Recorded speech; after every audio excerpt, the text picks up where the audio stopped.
오늘 말씀은 우리가 잘 아는 삭개오 이야기이죠. 그런데 이 삭개오 이야기가 어느 부분에 있는지를 모르고 성경을 읽는 경우가 굉장히 많습니다. 그런데 예수께서 여리고로 들어가 지나가시더라. 왜 사순절 기간에 삭개오 이야기가 나오느냐 이렇게 생각하실 수 있는데, 이 사건은 예수님께서 십자가의 죽음을 위해서 예루살렘으로 가시는 도중에 여리고를 지나면서 있었던 일입니다. 그렇기 때문에 예수님께서 십자가에 달려 돌아가시는 그 한 주간, 순환기간 한 주간, 바로 전주 상황 정도로 생각하시면 될 것 같습니다. 그래서 예수님께서 여리고를 통과해서 들어가실 때 일어난 일이다라고 하는 것입니다. 거기에 삭개오라는 사람이 있었습니다. 이 삭개오의 직업은 세리장이고 또한 부자다라고 그렇게 성경에서 기록하고 있는데, 이때 세금을 징수하는 사람, 이 세리는 일종의 특권을 가졌죠. 자기가 마음대로 세금을 징수할 수 있으니까요. 요즘처럼 세무 공무원이 아닙니다. 식민지를 지배하는 로마가 세금을 걷기 위해서 입찰을 해서 내가 더 많이 세금을 걷어드리겠습니다 라고 그렇게 말하는 사람에게 세금을 거둘 수 있는 권리를 주는 것이죠. 다시 말하면 돈을 많이 내겠다는 사람이 세리가 되고, 그 중에서 가장 권력이 있거나 또는 더 많은 돈을 낸 사람이 세리장이 되는 것이죠. 그래서 이 세리에 대해서 백성들이 좋은 감정을 가질 수는 없습니다. 왜냐하면 이 세리가 주로 통관세, 요즘으로 말하면 물건이 들어오면 거기 앉아서 물건을 보고 이거 얼마 그래서 세금을 부과해서 세금을 걷거든요. 요즘처럼 명확한 법에 의해서 정확하게 세금이 부과되는 시대가 아니다라고 하는 거죠. 그래서 어떻게 보면 세리가 마음대로 이 물건은 얼마 내, 저런 물건은 얼마 내 이렇게 부과할 수가 있는 것입니다. 세금을 너무 많이 부과하면 반발이 일어나겠죠. 세금 때문에 반란도 일어나지 않습니까? 그래서 이것도 어느 정도 사람들이 낼 수 있는 한도 내에서 최대한 많이 걷는 게 일종의 기술이겠죠. 그래서 세금을 마음대로 부과하니까 여기에 대해서 이스라엘 백성들의 반발이 굉장히 컸죠. 뿐만 아니라 이 세금은 로마에 흘러가잖아요. 이스라엘 백성들의 주머니에서 나와서 로마에 갖다 바치는 매국노, 그래서 세리는 매국노라고 일컬어지고, 허가받은 도둑, 분명히 도둑질 같은데 허가권이 있으니까, 허가를 받았으니까 허가받은 도둑으로 여겨졌다라고 하는 겁니다. 종교적으로도 봐도 내가 이 사람에게 얼마나 세금을 잘못 부과했는지를 정확하게 안다면 배상 규정이 있잖아요. 배상 규정을 하고 속건제, 속죄제를 드려서 그 죄를 사함을 받으면 되는데, 도대체 얼마나 잘못 부과했는지를 알 수가 없으니까 이 사람은 배상도 못하고 속죄도 못하는, 종교적으로도 영원한 죄인이다라고 그렇게 비판받는 직업이 세리였습니다. 그 세리였고 이 삭개오가 부자였다라고 하는 거죠. 원래 부자인지 아니면 세리를 하면서 부자가 되었는지는 알 수는 없지만, 세리로서 부자라고 하는 것은 더욱더 좋은 이야기를 들을 수가 없죠. 누가 봐도 저 매국노짓 해서 도둑질해서 세금 우리한테 착취해서 저렇게 부자가 되었구나, 그렇게 생각할 수밖에 없는 직업이고 사람이 이 삭개오였다라고 하는 것입니다. 그런데 예수님께서 이 삭개오가 있는 여리고로 예수님께서 들어오신 것이죠. 통과해서 예수님이 지나가시는 겁니다.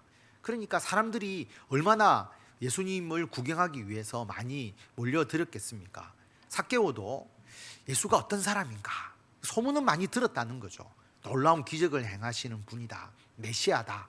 그런데 이 예수가 어떤 분인지를 알고자 해서 자기도 예수님을 보기 위해서 나갔는데 사람이 너무 많아서 볼 수가 없는 겁니다. 그런데 삭개오의 또 한계점이 뭐냐 하면 키가 작았다라고 하는 거죠.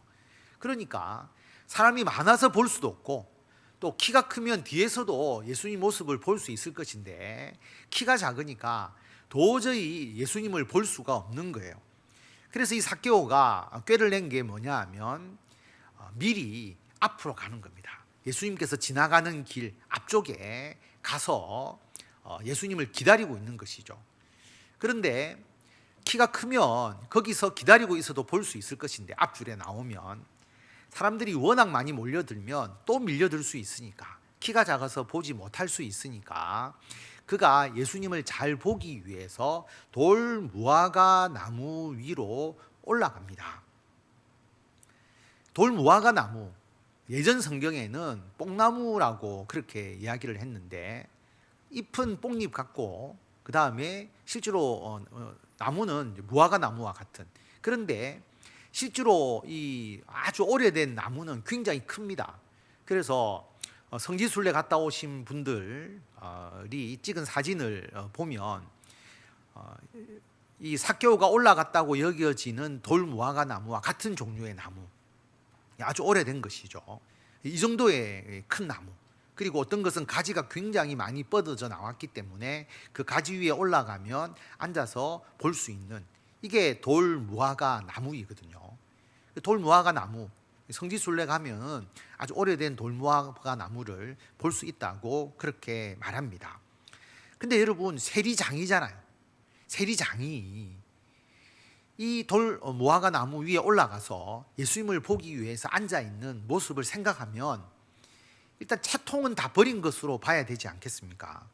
그런데 그만큼 예수님을 보고 싶었던 것이죠. 먼 발치에서라도 예수님을 보기를 원했다라고 하는 것입니다. 그래서 예수님께서 지나가는 길목에 앉아서 예수님 오기만을 기다리고 있는 그 삭개오에게 아주 놀라운 일이 일어나게 됩니다. 예수님께서 삭개오가 있는 그곳으로 예수님께서 오신 것이죠.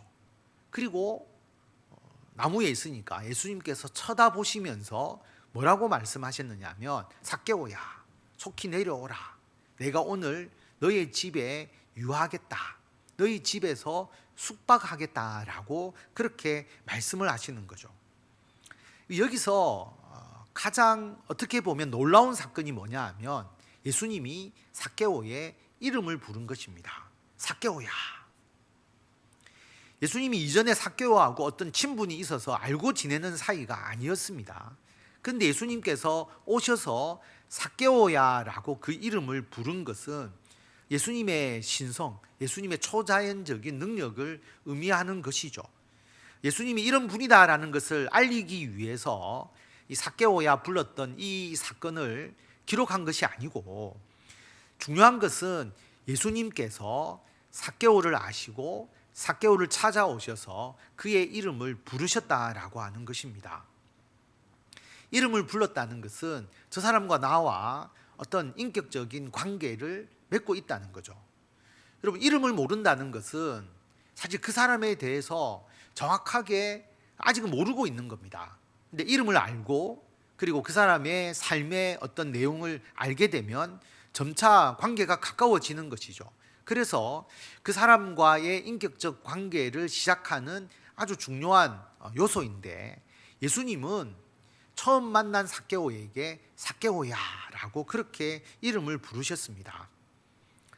이 사건을 생각하면 예수님의 말씀이 기억나는 게 있는데, 요한복음 10장에 보면 예수님께서 거짓 목자와 참 목자를 구분하는 하나의 사례를 들고 계시거든요.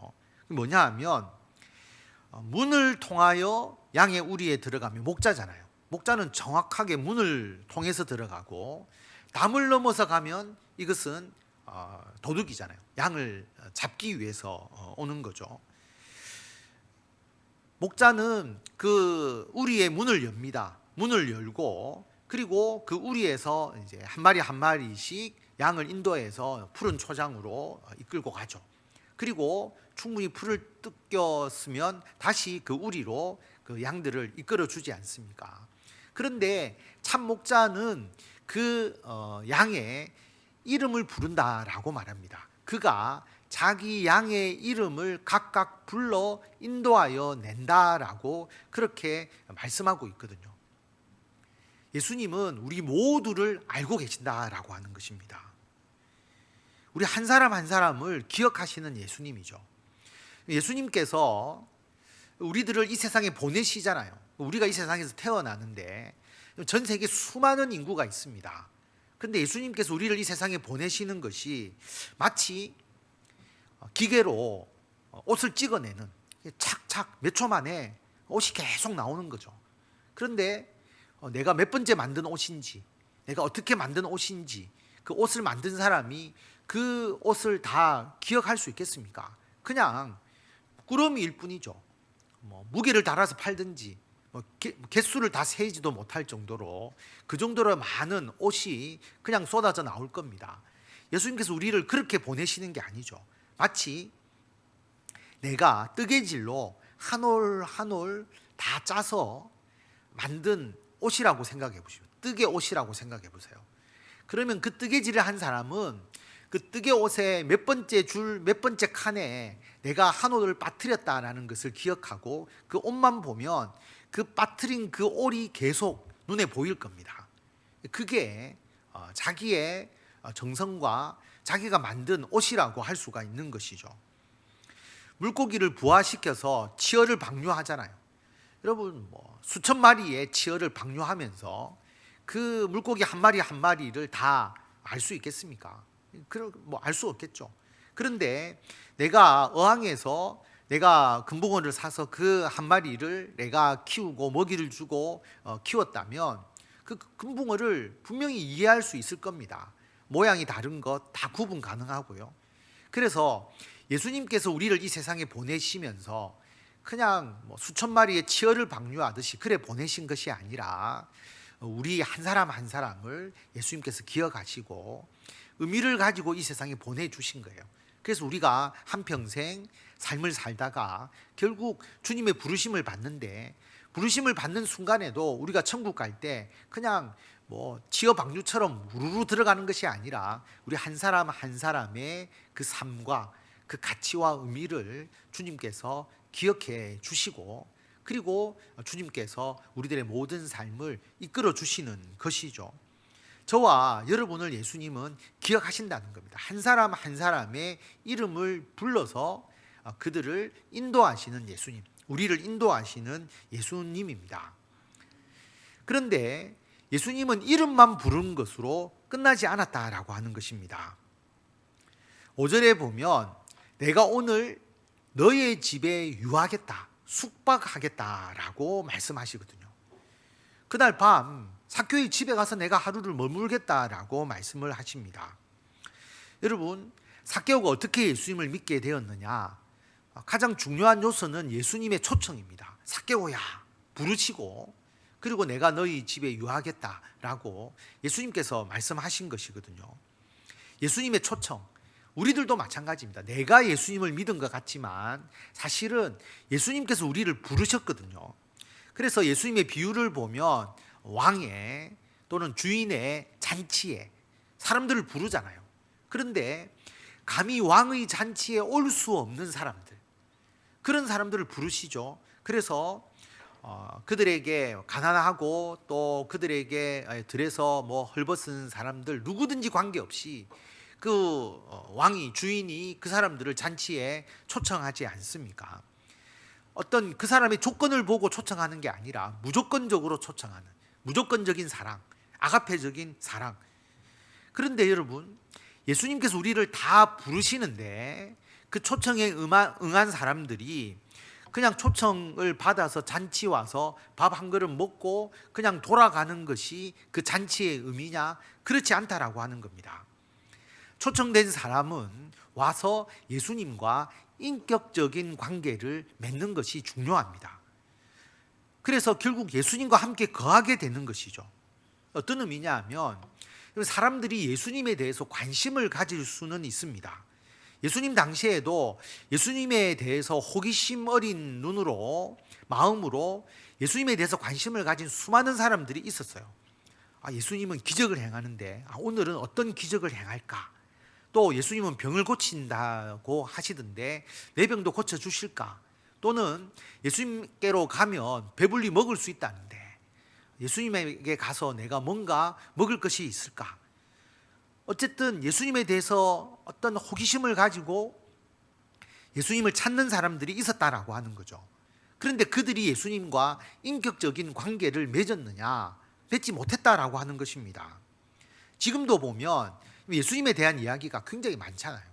책도 있고 또 영화도 있고, 영화 같은 거 보면 예를 들어서 뭐 10개를 보거나 또 배너를 보거나 패션 오브 크라이스트라고 하는 영화를 보면 어떤 신앙에 대해서, 예수님에 대해서 또 관심을 가질 수 있죠. 하나님에 대해서 관심을 가지게 되죠. 그러면서 저는 영화가 굉장히 감동스러운데 하나님은 어떤 분일까? 예수님이 저렇게 십자가의 고통을 지셨는데 왜 그랬을까? 여러분, 그런 어떤 호기심, 어떤 관심을 가질 수는 있습니다.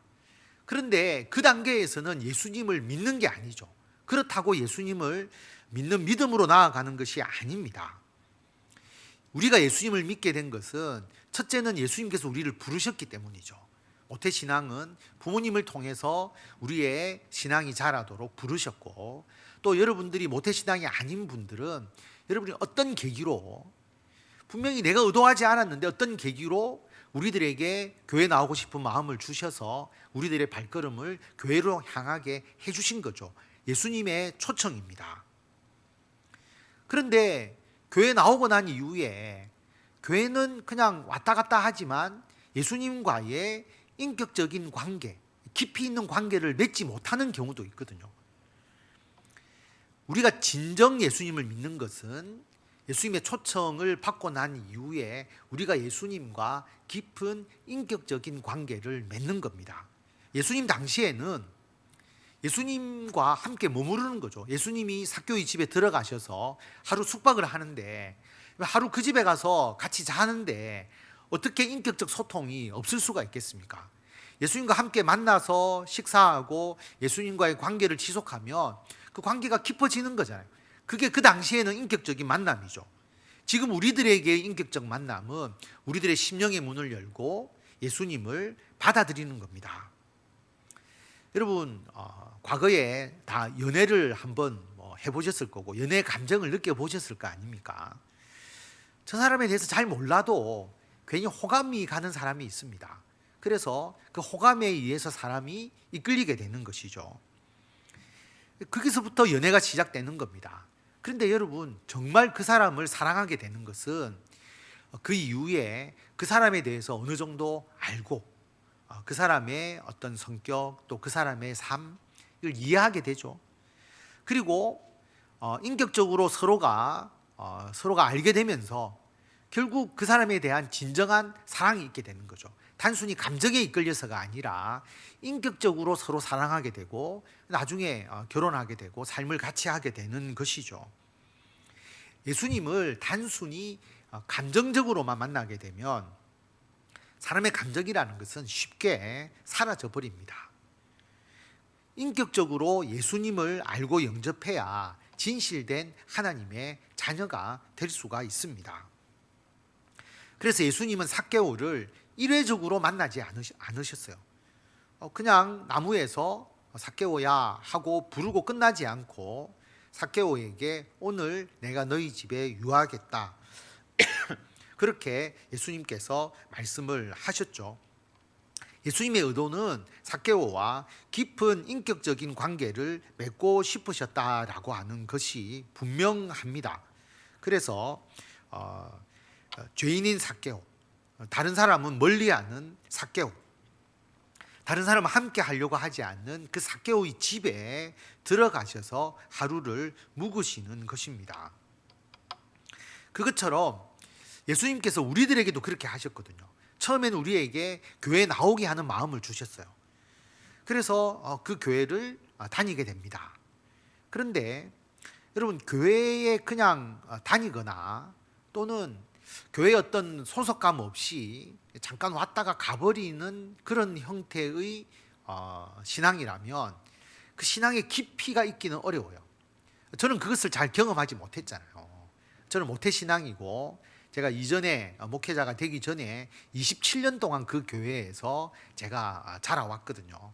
그러니까 제가 그런 걸 잘 못 느끼다가 제가 이번에 안식년을 하면서 매주마다 또 수요 예배 또 금요 기도회 주일날 다른 교회를 찾아간다는 게 이거 정말 스트레스더라고요. 굉장히 힘듭니다. 그리고 갔는데 나는 그 교회 성도가 아니잖아요. 그런데 예배를 드리고 그 교회에 앉아서 같이 예배를 드린다는 것이 너무나 힘든 거 있잖아요. 예배를 드려도 제가 어떤 그 예배의 그 상황, 그 교회의 어떤 분위기 이런 것을 알기 위해서 뭔가 좀 배우고 탐구하기 위해서 갔기 때문에 그렇지, 과연 이런 식으로 내가 어느 교회에 정식으로 소속되지 않고 그냥 가서 그 예배 드렸다가 또 나오고 또 다른 교회 가서 예배 드리고 나오고 일종의 떠돌이처럼 다니는 것이 이게 얼마나 힘든 것인가, 그리고 그렇게 해서는 결코 신앙이 자랄 수 없구나, 이것을 제가 확실히 깨달은 것이죠. 그래서 예수님은 우리를 교회로 부르시고 그 교회에 정착해서 신앙생활을 할 수 있도록 우리를 이끌어 주시잖아요. 좀 더 진전되는 겁니다. 절대로 떠돌이 신앙으로서는 예수님을 인격적으로 영접할 수 없고요. 교회 정착해서 그 다음에 꾸준히 예배 드리고 그 다음에 좀 더 나아가서 교회에서 봉사하고 교회를 위해서 헌신하다 보면 예수님을 진정 위하고 사랑하는 마음이 더욱더 들게 되고, 그렇게 될 때에 예수님과의 인격적인 만남이 이루어지는 것이죠. 더욱더 인격적으로 예수님을 섬기게 되는 것이다 라고 할 수가 있습니다.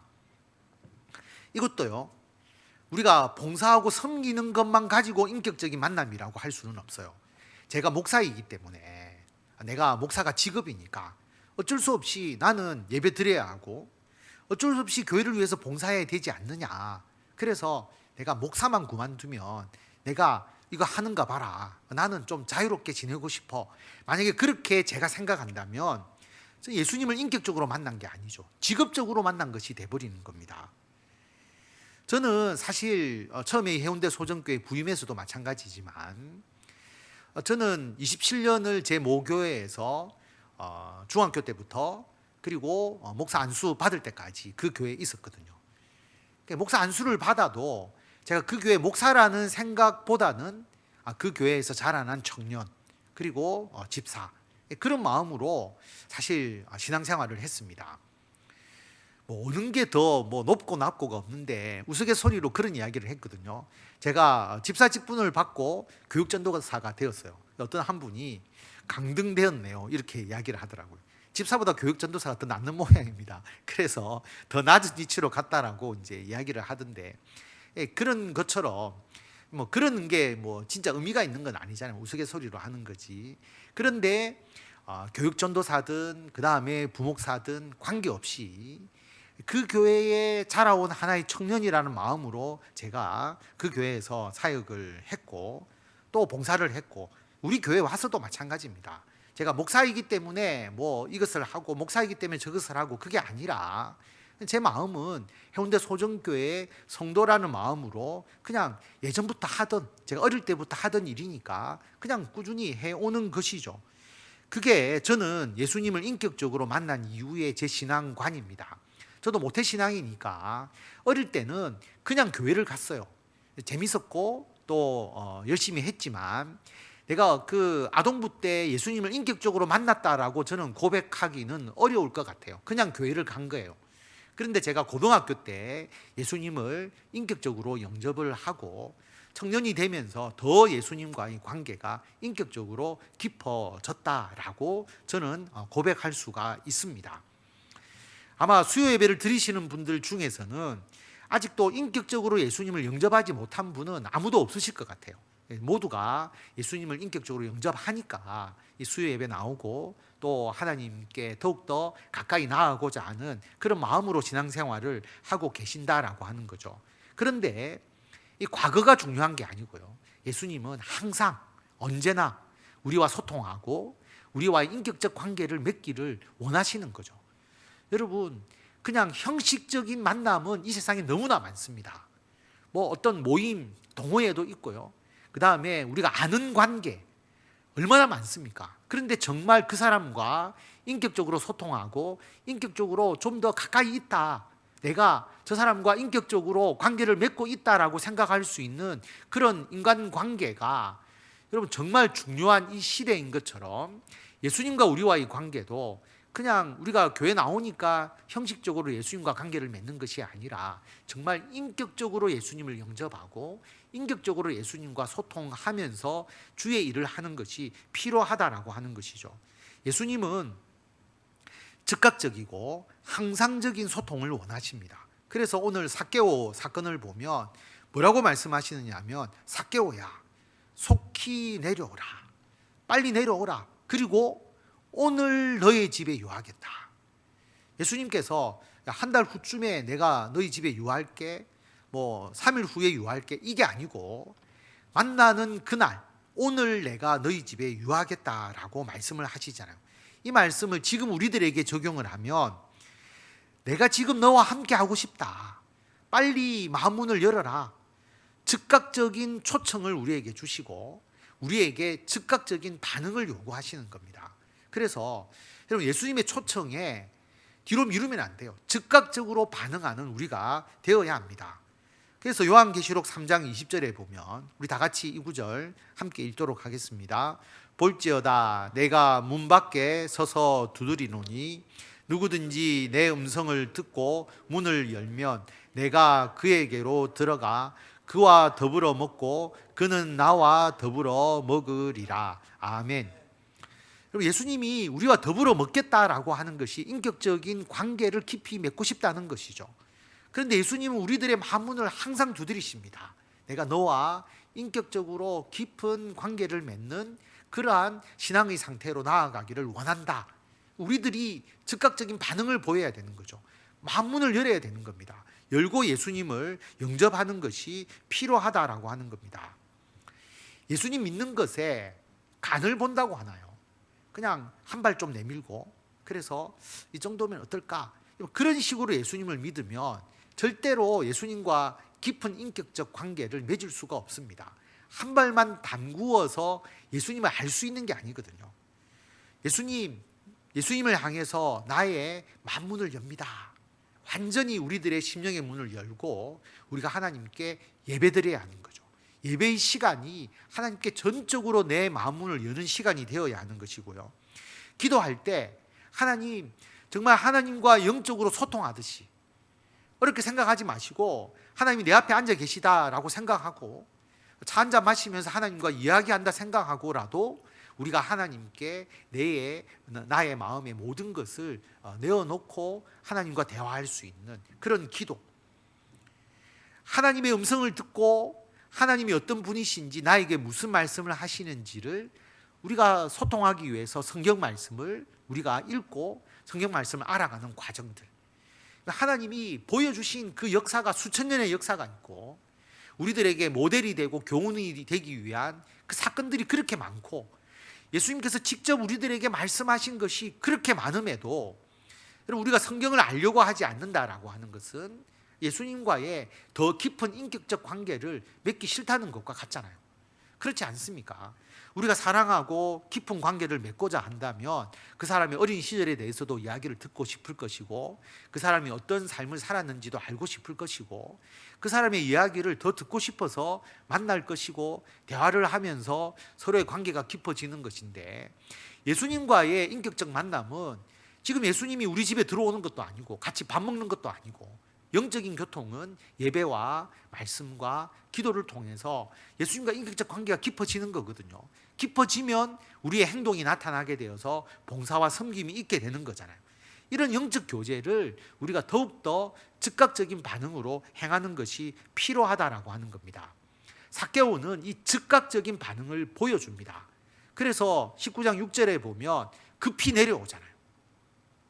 그리고 예수님의 초청 너무나 즐거워합니다. 그리고 예수님을 자기 집에 영접합니다. 삭개오 입장에서는 정말 놀라운 사건이지 않았겠습니까? 죄인으로 비판, 그 다음에 놀림, 비난을 받던 그런 자신이었잖아요. 아무도 자기와 어울리지도 않으려고 하거든요. 매국노라고 칭함을 받는데, 율법적으로 죄인인데 같이 있으면 부정하게 된다고 해서 같이 식사도 하지 않으려고 하는 그런 것이 그 시대의 이스라엘 백성들의 분위기였단 말입니다. 그런데 예수님께서 자기 집에 오신다. 너무나 감격스러운 것이죠. 그런데 여러분, 이 감격을 모든 사람이 동참해 주는 게 아니에요. 다른 사람들은 보고 수군거리잖아요. 저가 예수님이, 예수라는 사람이 어떻게 죄인의 집에 하루를 머무를 수 있느냐, 어떻게 그 집에 들어갈 수 있느냐. 여러분, 수군거리는 것을 의식을 하면 예수님을 믿지 못합니다. 한번 생각해 보세요.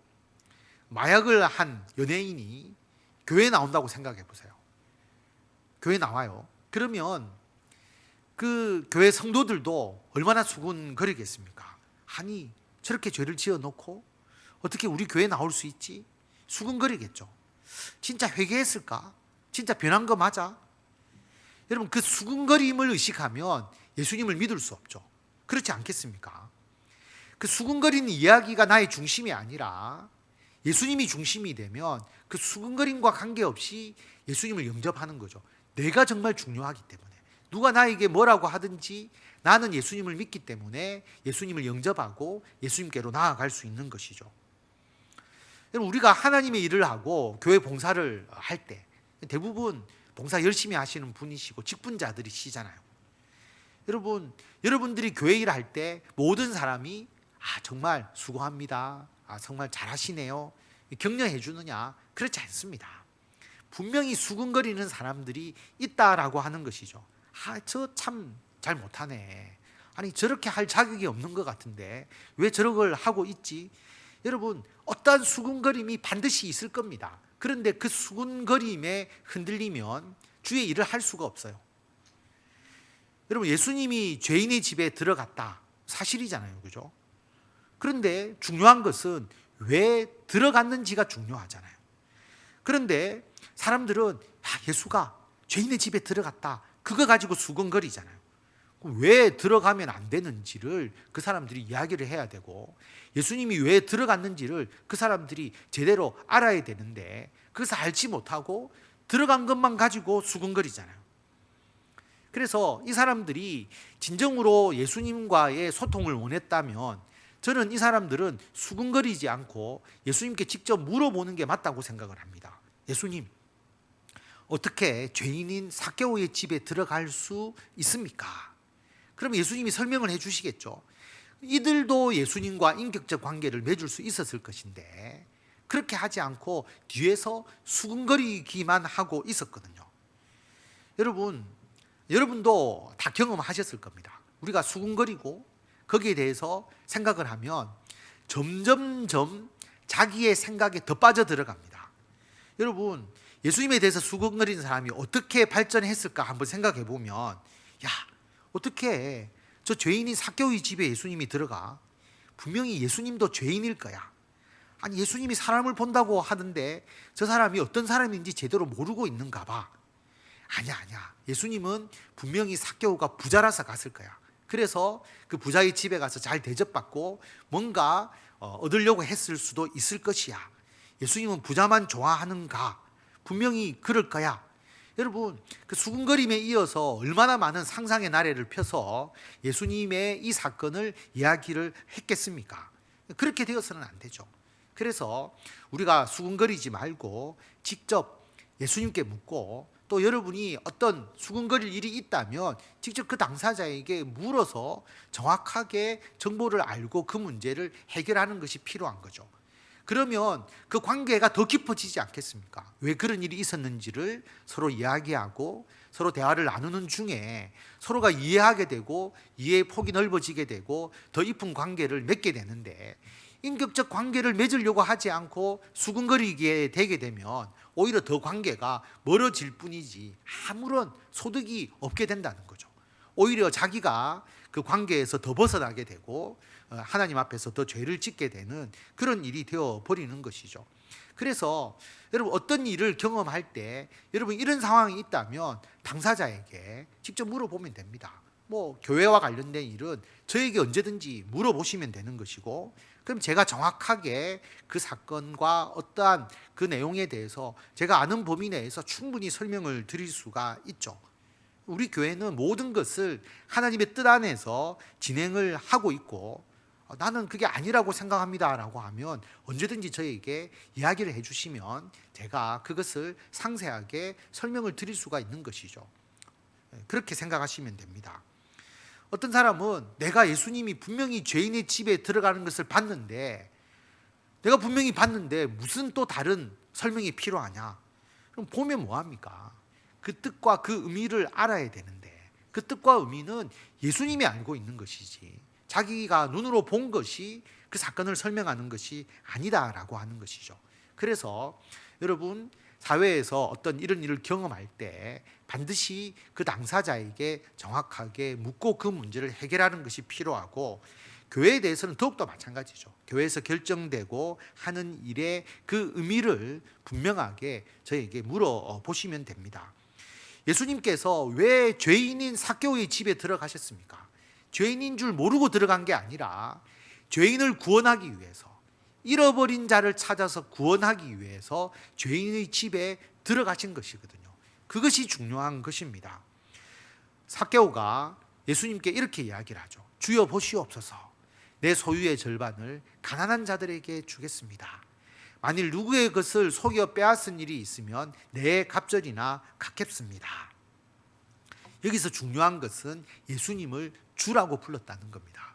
주여, 주여. 예수님을 인격적으로 자신의 구원자로 믿었다라고 하는 아주 중요한 고백이거든요. 그러니까 이 변상을 해서 삭개오가 구원받은 게 아니고요, 예수님을 자신의 구주로 고백했기 때문에 이 삭개오는 예수님을 믿고 구원을 받게 된 것입니다. 그러면서 예수님 앞에 이야기하잖아요. 보시옵소서. 아주 단호한 결단을 보여주죠. 그러면서 내 소유의 절반을 주겠습니다. 여러분, 소유의 절반을 가난한 자들에게 주겠다라고 하는 것, 이 당시에 랍비의 그 규정에 의하면 20%만 구제하면 된대요.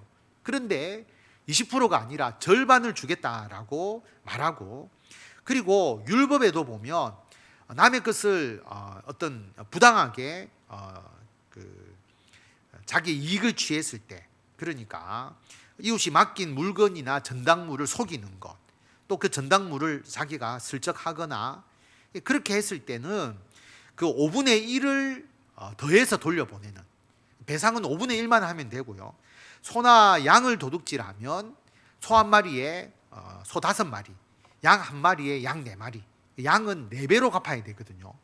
그게 마치 자기가 그 당시에 정말 귀중한 소나 양을 훔쳤을 때 받는 배상만큼 누구의 것을 속여 빼앗으면 내가 4배를 갚겠습니다, 그렇게 최고의 배상을 예수님 앞에서 약속을 한 것이거든요.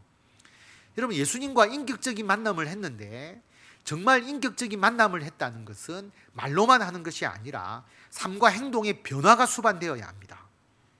여러분, 삭개오가 예수님을 믿은 후에 세리를 그만뒀을까? 저는 그만뒀다고 생각하지 않습니다. 그런데 삭개오가 예수님을 믿은 후에도 자기의 배만 불리는 세리의 역할을 했다면, 그리고 부당하게 세금을 걷었다면 예수님과 진정한 인격 관계를 맺었다고 볼 수가 없죠. 그런데 예수님 앞에서 내 소유의 절반을 가난한 자들에게 주고 누구의 것을 속여 빼앗으면 4배를 갚겠습니다 라고 선언한 삭개오가 세금을 걷으면서 자기가 부당하게 그 이후에 세금을 걷었을까? 저는 그렇게 하지 않았다고 분명히 생각을 합니다. 여러분, 우리 신앙인들 중에서도 예수님을 먼 발치에서 바라보는 사람들이 너무 많습니다. 예수님을 아는 거하고 정말 예수님을 믿는 것은 다르거든요. 믿는다는 것은 인격적인 관계를 통해서 정말 그들의 삶이 변화되는 것이 예수님과의 인격적인 만남입니다. 하나님의 나라와 의를 구하라. 그러면 먹고 마시는 것, 입는 것 하나님이 주시겠다. 머리로 아는 게 아니고요, 정말 그것을 내 삶 가운데서 믿고 그렇게 행동할 때에 그게 하나님과 예수님과의 인격적인 만남, 인격적 관계라고 할 수가 있습니다. 예수님을 믿는다고 하면서도 아직까지 자존심을 못 버리는 사람들이 너무나 많은 것을 보게 됩니다. 자존심을 버리고 용서하고 화해하고 품어주고 관계가 회복되고 이게 되어야 되는데, 여러분 그 자존심을 절대로 예수님 앞에서 버리지 못하는 것, 사실 저는 잘 이해가 안 됩니다. 그게 뭐 얼마만큼 중요한 것인지 잘 모르겠지만, 여러분 정말 우리가 예수님 안에서 공의와 정의, 그리고 예수님 안에서의 우리가 인격적인 만남이라고 한다면 정말 하나님 앞에서 이런 모든 부분이 해결되지 못할 부분이 있을까? 저는 그렇게 생각을 합니다. 물론 뭐 내가 공의와 정의 때문에 그 사람을 의의 길로 인도하기 위해서 내가 일정 기간 동안 그렇게 하는 것이다, 뭐 그렇게 한다면 제가 이해될 수 있겠지만, 그게 아니고 우리가 감정적으로 또는 나의 자존심, 어떤 그런 것 때문에 우리들의 삶에 있어서의 문제를 온전히 회복하지 못한다면, 정말 예수님을 인격적으로 영접해서 삭개오처럼 예수님 내 소유의 절반 드리겠습니다, 내 누구의 것을 속여 빼앗은 일이 있으면 내게 값을 갚겠습니다, 그렇게 고백하지 하는 것, 그것을 따라가지 못하고 있는 것이다 라고 볼 수가 있죠. 근데 이 고백에 대해서 예수님께서 즉각적으로 말씀을 하십니다. 주께 여짜오되 주여 보시옵소서, 내 소유의 절반을 가난한 자들에게 주고 네 배를 갚겠다라고 이야기할 때 예수님께서 오늘 구원이 이 집에 이르렀으니, 예수님의 구원도 즉각적입니다. 내일도 아니고 앞으로도 아니고 오늘 구원이 이 집에 이르렀다. 이 사람도 아브라함의 자손, 천국 백성, 하나님의 자녀, 우리가 하나님 나라의 백성이다라고 선언을 하신 것이죠. 그러면서 인자 예수님께서 온 것은 잃어버린 자를 구원하려 함이다라고 그렇게 말씀을 하셨습니다. 즉각적인 구원. 그래서 여러분 십자가상에 못 박힌 그 강도에게도 예수여 당신의 나라에 임하실 때 나를 기억하소서라고 말할 때 예수님은 오늘 너가 나와 함께 낙원에 있을 것이다, 즉각적인 구원을 주셨습니다. 그래서 여러분 예수님의 초청에 우리가 즉각적인 반응을 보여야 되고, 그리고 우리들의 마음문을 열고 여러분 예배와 기도와 말씀을 통해서 정말 온전히 우리 자신을 예수님께 맡기고, 그럴 때 예수님께서 우리들의 심령에 유하시고 우리들의 삶 속에 함께 하셔서 우리들의 삶에 놀라운 변화가 일어나게 된다라고 하는 겁니다. 예수님을 정말로 의지하고 예수님을 인격적인 관계를 맺게 되면 영혼의 구원뿐만 아니라 우리들의 삶의 변화가 나타나게 된다라고 하는 것이죠. 우리 어린이들이 예수님을 어릴 때부터 인격적으로 영접하는 것은 아마 쉽지 않습니다. 그런데 예수님과 함께 하는 것이 즐겁고 행복하다는 마음을 주는 거죠. 그런데 중고등부 청년의 때에는 예수님을 인격적으로 영접하게 됩니다. 세상 사람들이 나에 대해서 어떻게 생각하든지 아무 관계없이 예수님께서 나를 사랑하시고 구원을 베푸시는 것을 믿고 새로운 삶으로 변화되는 것이죠. 그래서 우리는 이미 예수님의 초청에 반응해서 예수님을 인격적으로 영접했습니다. 예수님은 우리들의 삶의 중심이 되고 있죠. 삭개오처럼 우리가 예수님과 인격적으로 더 완전하게 그 관계를 맺고 예수님과 인격적으로 늘 소통하셔서 아브라함 자손, 천국 백성, 하나님의 나라의 백성, 하나님의 자녀, 그리고 해운대 서정교회의 참된 성도가 되셔서 하나님께서 그 자녀에게 주시는 놀라운 은총과 구원의 은혜를 받아 누리시는 성도 여러분이 되시기를 바랍니다.